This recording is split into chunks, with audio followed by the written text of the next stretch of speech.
So now let's think about physicians as agents, right? So in a perfect world, doctors would only care about the health of their patients, right?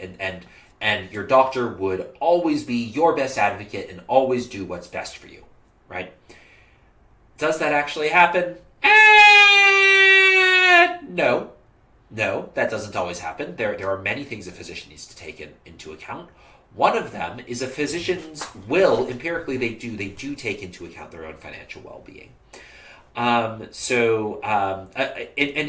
that's not what medical ethics says, right? Medical ethics says a doctor's foremost concern should be their patient's well-being, not their own financial status or reputation, right? So if you've seen Doctor Strange, one of the ways they portray Doctor Strange as a jerk is he won't do risky surgeries. And this is portrayed as a big problem in the medical profession, where the best surgeons, at least in Doctor Strange, won't do experimental or risky surgeries because they want to have a high success rate.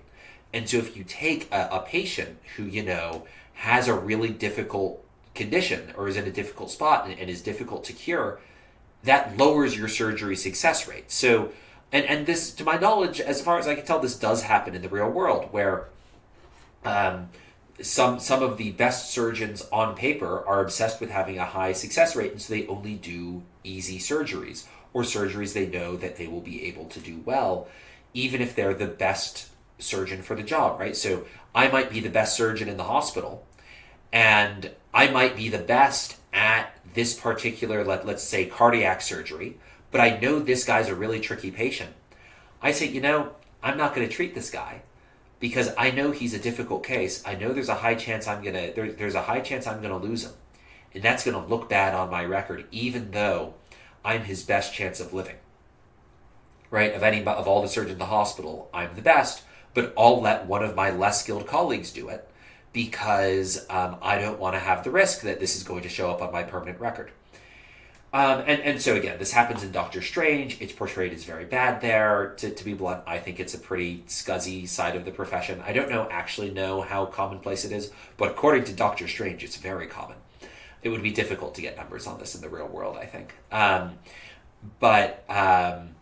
So doctors are not always perfect agents for their patients, and even in Marvel, they aren't perfect agents for their patients, right? Doctor Strange, Doctor Strange is sort of the archetypical example of that. But even beyond, right, the example of surgeons not taking, the most skilled surgeons not taking the most difficult cases because they know there's a high chance of failure and it'll look bad for them. There's always information asymmetry between the doctor and patient, right? So we talked about earlier how the patient might lie to the doctor. But the doctor might also lie to the patient, right? Patients typically don't know whether an extra test or procedure ordered by a doctor is necessary. And even if they do, right, this is really important, right? We covered this in moral hazard. The patient knows they're not going to pay for it. So it may be that, there's a test that probably isn't worth it. But the patient's not paying for it. So the patient might as well have it. So the doctor might as well recommend it, right? So there are big information asymmetries, right? Because the doctor gets paid more when they have more procedures, typically, because the insurance company is paying for it, right? So moral hazard makes this all worse, right? But even if there were no moral hazard, even if there's no insurance company involved, the patient still can't tell whether their doctor is telling the truth about whether an extra procedure is important or not. So this gives a financial incentive for doctors to provide more medical care than their patients need. And for the record, there's a fair amount of empirical evidence showing that when reimbursement rates for various procedures change due to, for instance, changes in the negotiation rates with insurers, doctor prescription practices also change, right? So a very good example of this, right, or maybe not this in particular, but think of the opioid epidemic, where a bunch of doctors prescribed a bunch of painkillers that patients didn't need, and got the patients addicted to painkillers and basically became drug dealers, right? That isn't to say that all doctors are like this. I'm not saying that. However, there are clearly some doctors that are like that, right? The opioid crisis did occur, and even a good moral person in the back of their mind might be slightly swayed by their own financial interest, right? It may not be much. It may be that good doctors are only swayed a little bit by their financial interests, but even a really good person, a really good doctor, might be subconsciously swayed a little bit by their financial interests. And there's lots of evidence that, physicians do change what they prescribe when how much they get paid for the procedure changes. Another reason a physician might overprescribe medicine is what's called defensive medicine. And so the idea behind defensive medicine is that, physicians are really likely to get sued, right? Going back to Scrubs, right? One of the first episodes, they meet the hospital lawyer, Ted, who's always really nervous. And he just explains to the physicians how not to get sued and how his number one priority is that they don't get sued. And this comes up frequently in Scrubs, where patients are always suing them, sometimes fairly, sometimes unfairly. And so doctors want to protect against malpractice lawsuits, which can be very costly. And so as a result, they might overprescribe testing and other services, right? Well, we probably don't need to test Liam for rabies, but let's do it just to be case, because if he does have rabies, that's really bad. Or, it's really unlikely that Liam has sickle cell, right? Sickle cell is a disease that vastly disproportionately affects African Americans, right? The idea that, you guys have seen me, an extremely white guy has sickle cell is insanely low.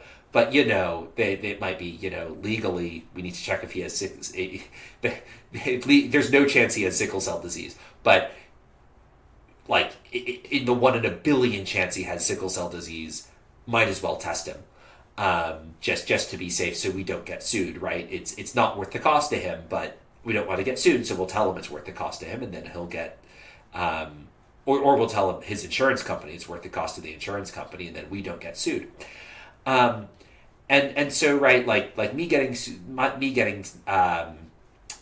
tested for sickle cell, right, would be kind of ridiculous. And it's an example of the type of procedure that a doctor could prescribe if they're concerned about getting sued, right? So doctors who are fearful of a lawsuit may overprescribe and overcharge for only marginally useful procedures, right? So, right, like they might, right, so a doctor may look at me and be like, okay, he's in really good shape. He has no symptoms of diabetes. The chances he has diabetes are really low, but still test me for diabetes on the grounds that, not because it's worth it for me to be tested for diabetes, but because if I do get diabetes and they didn't catch it at my general checkup, as an example, I might be able to sue them for a lot of money. Now, I don't actually think you can sue a doctor for not catching diabetes at a general checkup if you have no symptoms, but this sort of thing might occur. And even if you can't sue them, right, even if you wouldn't win in court, you can still settle outside of court, which can still cost the doctor a lot of money, right? So there are real problems with lawsuits in the U.S., right? I'm sure many of us have been exposed to that. And so in 2010, a paper came out that estimated the annual cost of the medical liability system in the U.S. is about $55.6 billion annually. So that's a lot of inefficiency in the medical system, right? And a lot of inefficiency that is introduced to the medical system because people might get sued. So lastly, thinking about doctors as agents, and this has been a very hot topic recently, or not as hot a topic this past 2 years or so, but around 2020, this was an incredibly hot topic, and we'll talk about one of the most controversial papers from that, right? I mean, it started a shouting match at a dinner party between 60-year-olds at a dinner party I went to a few years ago. But this is racial discrimination by physicians, right? So it's somewhat of a trope that African Americans distrust doctors, right? If you see the TV show Blackish, they talk about that, right? They talk about the I think some experiments that went on in Tuskegee that were deeply unethical. Some slaves were, they were experimented on very unethically by doctors. There's the Henrietta Lacks, right, who's right. The doctors just took a bunch of stem cells from her. A black woman who doctors took a bunch of stem cells. And for the record, they've done amazing things with those stem cells, right? Henrietta Lacks and her stem cells are responsible for incredible medical research, and however, they were taken without her permission, right? And so, the doctor, the medical community has not always treated the black community very well. And so racial discrimination is a real concern in modern days, especially when we discussed earlier, right, in the socioeconomic lecture, right, where black people have much worse health on average than white people do. And so you might think that could be because, at least in part, be due to racial discrimination. And so when economists think about discrimination, and discrimination on race in particular, right, we think of other types of discrimination, right? So we think on price discrimination, which you charge people who can pay more, right? So we know physicians price discriminate, right? That's what implicit insurance was all about, right? Physicians charge insurance companies more than they charge the uninsured, right? This is known, right? So price discrimination is really common. That's not the same thing as racial price discrimination is related to racial discrimination, but they're not exactly the same thing. Racial discrimination is on race in particular. And there are two types of racial discrimination. There's taste-based discrimination, which that economists call that taste-based discrimination. You can think of this as racism classic, right? This is the really, or maybe especially vile type of racism. This is like, I am going, right, so this is what happens if I, as a white doctor, mistreat my black patients because I hate black people, right?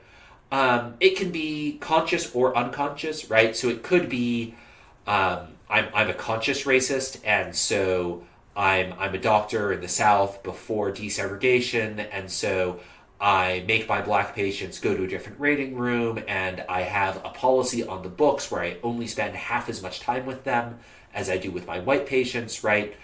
For the record, I would not do any of these things. I'm giving an example. I probably shouldn't have myself in the position of the racist doctor, but in for a penny, in for a pound. Right, so that's taste-based discrimination. It can be conscious, it can be unconscious. It could be, right, maybe I'm a modern doctor today, and I know racism is bad, but I am still kind of racist. And so just subconsciously, when I'm dealing with black patients, I might be, I might not take them as seriously, right? I might not, right, when they express pain, I might not be as empathetic. Right, those are examples of taste-based discrimination, where it can be open, right? I could have official policies on the books of discrimination, or I could be consciously discriminating, where even if I don't have the official policies on the books, I have unofficial policies that I follow, where I treat black patients worse than white patients. But it could also be that it's subconscious and just, due to subconscious racial bias, I treat black patients worse than white patients, even though I'm not aware of it. And if you confronted me about it, I might get really defensive and really angry. The other type of discrimination that economists think takes place on the racial level is statistical discrimination. And so this is sort of, it's stereotyping. Sometimes it's informed stereotyping, right? So as we discussed earlier, right? It may be, right, so, and we'll go over some examples of when it might make sense to do statistical stereotyping, right, where it is true that on average black people have worse health in the U.S. than white people, right? That's a stereotype that's accurate, right? It doesn't mean it's true for every single person, right? If you go to, for instance, a black student who's on the basketball team, right? They're probably just as healthy as their white counterparts, and they're probably way healthier than the average white person, right? They're probably healthier than 99% of white people are, right? And if you go to a white person who's, 500 pounds, they're probably less healthy than the average black person is.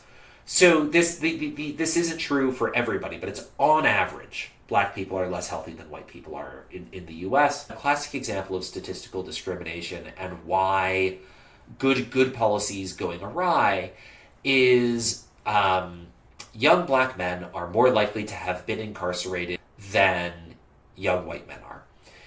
And so people were really concerned about people who had served their time in prison not being able to get jobs because convicts face discrimination, right? Both black and white convicts, for what it's worth, I don't know the numbers on how it differs by race, but all convicts face discrimination. People don't want to hire someone who's been in prison.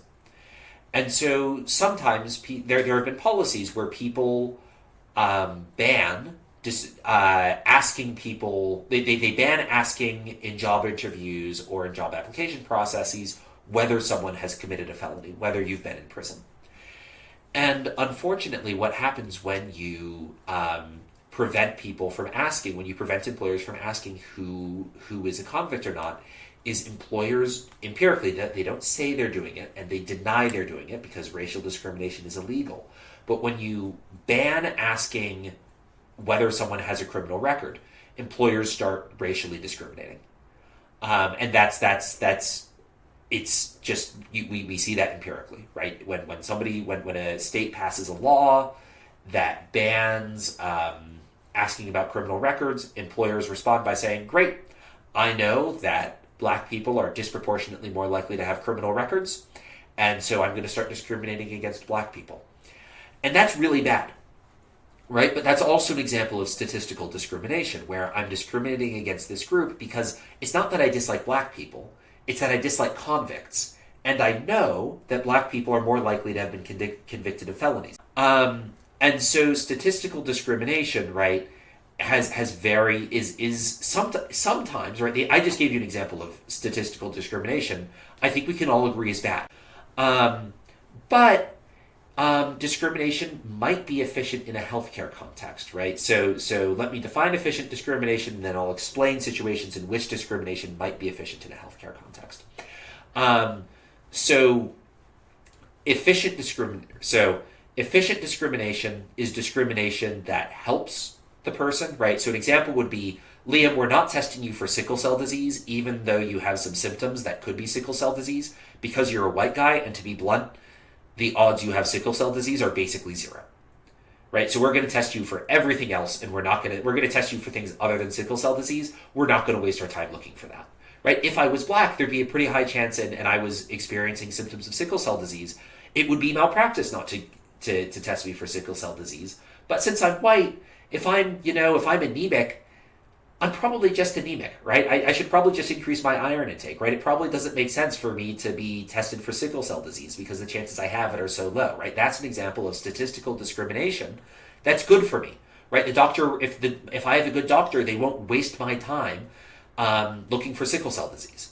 Now, if I were black, they would look for sickle cell disease if I came in suffering for anemia, because or having symptoms consistent with sickle cell disease, because sickle cell disease is much more common in the black population. So some notes about when discrimination is efficient or inefficient. Taste-based discrimination is always inefficient. It is always bad for the person being discriminated against, right? If you're discriminated against because the doctor hates people of your race, you are always worse off because of that. And that's true whether it's because of whether it's conscious or subconscious, right? Whether it's, right, the doctor has policies on the books where I remember, I don't remember. I wasn't alive for this. But my grandparents, my grandfather worked at an army base in Alabama. He was a captain in the Air Force. And my aunt went in for a checkup at a local hospital in the South. This was segregation. And my dad's side of the family, you wouldn't know it from looking at me, they tan really dark. And I don't tan really dark. My sister tans really dark. But my dad's side of the family, they get really dark tans. And so when my grandmother went to the hospital, they looked at my aunt and they said, she's clearly mixed race, you go to the colored room. And, it wasn't as nice as the white waiting room. They got worse service. And, of course, the doctor was like, what are you guys doing? She's like, on the one hand, I'm like, oh, the doctor was nice to my aunt. On the other hand, he wasn't nice to my aunt because he was like, oh, we should treat people of all races the same. No, he was nice to my aunt because he was like, oh, I'm so sorry. We thought you were black. And she wasn't.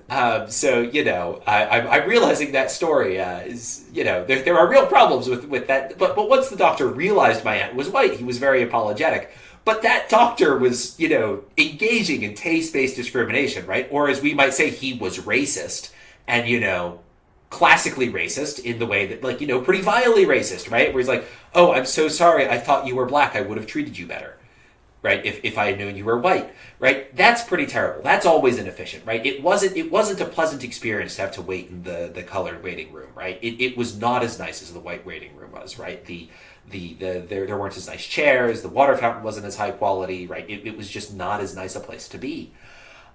However, there may be times where statistical discrimination is efficient, right? So, for example, it's recommended that,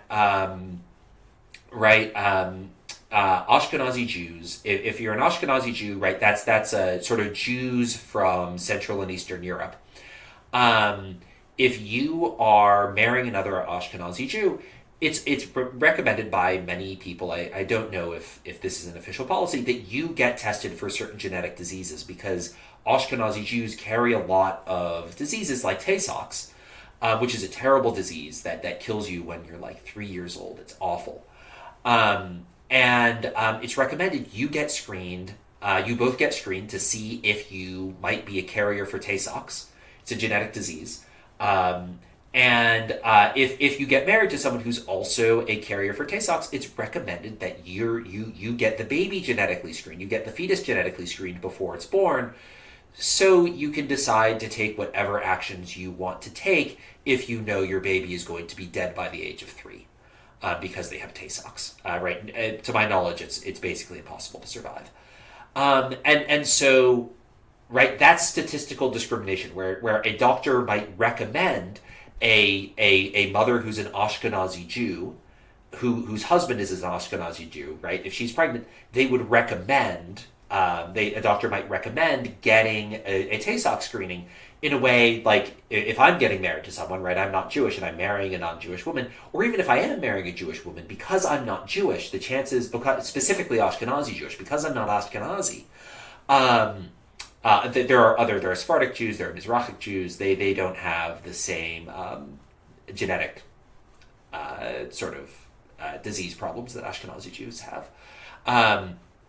Because I'm not Ashkenazi, it would make no sense for my wife to get screened for Tay-Sachs, and it wouldn't make sense for me to get screened for Tay-Sachs because the chances I'm a carrier are astronomically low, right? So, I mean, Tay-Sachs isn't unique to the Jewish community. People from French Canadians actually have surprisingly high, rates of Tay-Sachs, and so do Cajuns, right? So from New Orleans, right? But if you're not from a community in which Tay-Sachs is really, or an ethnicity in which Tay-Sachs is really common, it doesn't make sense to be screened for it. That said, it would be malpractice to not be screened for it if you're part of an ethnic group that has really high rates of Tay-Sachs, right? Because you don't want to risk having a kid who's going to guaranteed be dead by the age of 3. And so other examples of statistical discrimination, it turns out that the optimal hypertension treatment is different for black people than it is for white people. Where different for some reason, the standard treatment for white people isn't the best treatment for black people, and so the standard treatment for black people isn't the same as the standard treatment for white people. So it's possible for racial discrimination to be efficient if it's statistical. Now, that doesn't mean it will always be efficient, but it may be efficient, right? So again, it's especially easy to think about in the terms of genetic diseases, where it would make no sense to screen me for sickle cell anemia if I'm showing symptoms, even if I'm showing symptoms that are consistent with it, right? Like, what on earth, like, what is an Irish guy doing with sickle cell anemia? Like, that doesn't make sense.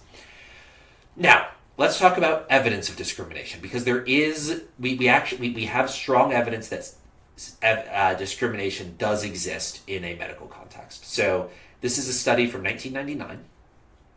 They invented, and this is a common way to look for discrimination, by the way. You make up fake histories for people. You basically make identical applications, and then you change the race, and that's all you change. So they make up fictional patient histories. They hired black and white actors, and the actors who pretended to be patients, they had the same script background, and they were even told to use the same hand motions, right? Use the same body language. And the only difference was the race of the quote-unquote patient or the actor, right? To be clear, they're lying to the doctors, right? They're telling the doctors these are patients. They're not patients. They're actors. And so that side note is an ethical problem with these studies because you are kind of wasting the doctor's time, right? On the one hand, it's important to look for evidence of discrimination. On the other hand, if you do too many of these studies, you're wasting the doctor's time. So there's some optimal number of these studies to be done where it's enough to find discrimination, but also not enough that you're, wasting, right? If doctors spent all their day dealing with people who were actors pretending to have symptoms for testing discrimination, that would be too much testing for discrimination, right? There's some optimal amount of these studies that are done, right? That you, right? It's not you can't run these studies all the time. There's some optimal number that are ethical. The results of the study were that physicians were less likely to recommend a standard treatment plan if the patient was Black, right? They were more likely to recommend a non-standard treatment plan. Now, what the study didn't get at was this taste-based or was it statistical, right? The study couldn't tell the difference between those two. And was it efficient or inefficient, right? It could be that, turns out that this was one of those treatments that the standard treatment actually is better for white people than it is for Black people, right? Like with hypertension, right? It turns out that hypertension, you don't want to treat Black patients and white patients the same because Black patients on average have better outcomes when you do a different treatment than is the optimal treatment for white people. And so discrimination definitely happened, but it's difficult for us to tell whether it was efficient or inefficient. And then as a last note on discrimination and physicians discriminating, be very cautious when interpreting evidence of discrimination. So I'm not sure if you guys remember this or if you've heard of this, but in 2020 there was a blockbuster study out of the Proceedings of the National Academies of Sciences, which is to my knowledge, a fairly prestigious scientific journal, that found that Black newborns were more likely to die when attended by a white physician after they're born.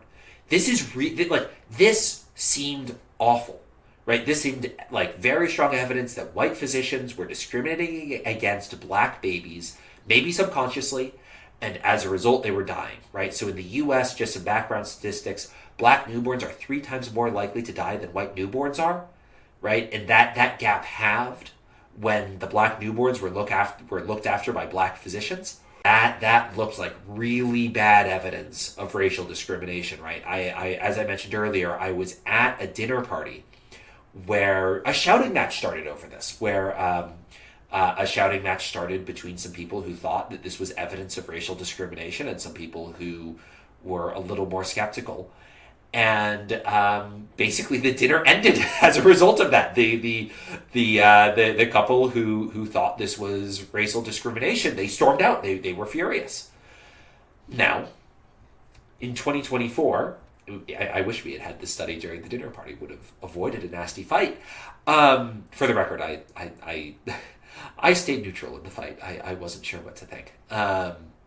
Both sides made good points. And in 2024, it turns out that the side that said this wasn't evidence of racial discrimination, they turned out to have been correct. It turns out those differences are not statistically significant after controlling for birth rate. And the reason why Black newborns are more likely to die when they're attended by white physicians isn't because they're being attended by white physicians. It's because Black newborns with low birth rate are more likely to be attended by white physicians. Now that's weird. Why is that? Why are Black newborns who have very low birth rate, right, which low birth rate is a sign that the baby's unhealthy, right? Why are less healthy Black babies more likely to be attended by white physicians? That's a question worth asking that the study didn't answer, that I'm curious. If any of you do medical studies and you find the answer, email it to me, because I'm curious as to why. That's worth looking into. That's a little weird.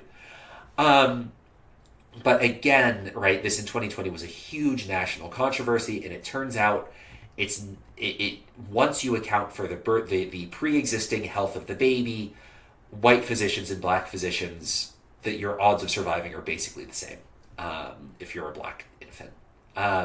So we can see here, right, so this is a graph from that 2024 study, right, so we can see let's ignore these data points for a second, and let me change to a different color. Let's do gray. So we can see that the chances of a newborn dying are very similar for black and white newborns, conditional on birth weight. In fact, conditional on most birth weights, we'll get to that in a second, white newborns are slightly more likely to die than black newborns are. The exception is for this less than 500 gram range.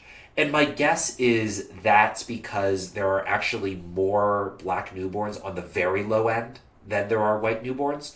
So this less than 500 gram range, my guess is the reason why the black mortality gap is higher there is because they're more likely to be on the very low end of that birth weight than the white newborns are. And my guess is, if you're curious as to why, my guess is that the white newborns are slightly more likely to die at sort of low birth rates, but not this extreme low birth rate. My guess is that white newborns are more likely to be born at rural hospitals, which my guess is are worse at delivering infants than urban hospitals are, which is where I think black newborns are relatively likely to be, right? So my guess is black newborns are more likely to be born in slightly better hospitals relative to white newborns. Now, and worth noting, race of physician, right? Again, the outcomes disappear once you account for the weight of the baby, where there's basically no difference. And again, for very low babies, black physicians outperform do outperform white physicians by a bit. It's not a lot. Now, may not be statistically significant. That could, by the way, be evidence of discrimination in who becomes a doctor, right? So one of the classic, my guess is this is not statistically significant, but let's say it were statistically significant. This would be consistent with black doctors facing discrimination and becoming a doctor, where one of the classic results from models of discrimination is that if a group is discriminated against, they will be overqualified for the jobs they have. So if black people face discrimination in becoming physicians, that means the average black physician should be more skilled than the average white physician. So anyway, that's that. In conclusion, for this lecture, the physician supply is highly regulated, right? This is due to the American Medical Association and lots of laws. This leads to a shortage of doctors, and it's hard for other healthcare providers to fill the void, right? Nurses can do a lot, but they can't do everything, right? They don't have as much training as doctors do. And there are states where they are barred from, for instance, prescribing medication or things like that, right? So there are limits to how much nurses can fill in the gap. And the supply of nurses may also be restricted, right? It's not necessarily easy to become a nurse practitioner, for instance. Investments, the investment returns to being a doctor and specializing are both very high, right? Medical careers and being a medical specialist is a very lucrative career. And then lastly, physicians are not perfect agents of care, right? They have incentives to overuse care, right? We can see that they change what they prescribe in response to how much money they get from prescribing different procedures, right? When a procedure becomes more lucrative for them, they become more likely to prescribe it. That can cause them, they may over-order medical care for their patients because their patients don't know what's going on. They may also over-order medical care so that they don't get sued by their patients. And then lastly, right, they might engage in racial discrimination, and some almost certainly do. I think the extent to which they engage in racial discrimination is unclear. I think the jury's still out on that. I don't think we have a definitive study telling us. But it does definitely happen. Now, lastly, I've been down on doctors here, and I will joke that doctors are just meat engineers. I'm not saying that doctors are bad people, and I'm not saying they're inordinately greedy, right? I'm not saying that they are greedier than the average person. In fact, that the average doctor might be better than the average person, right? It might be that part of the reason doctors go into doctoring is they want to help people, and so they're actually, on average, more moral than the average person. I'm just saying that doctors are people like everybody else, and like all people, they do respond to the incentives they face, the economic incentives that they face.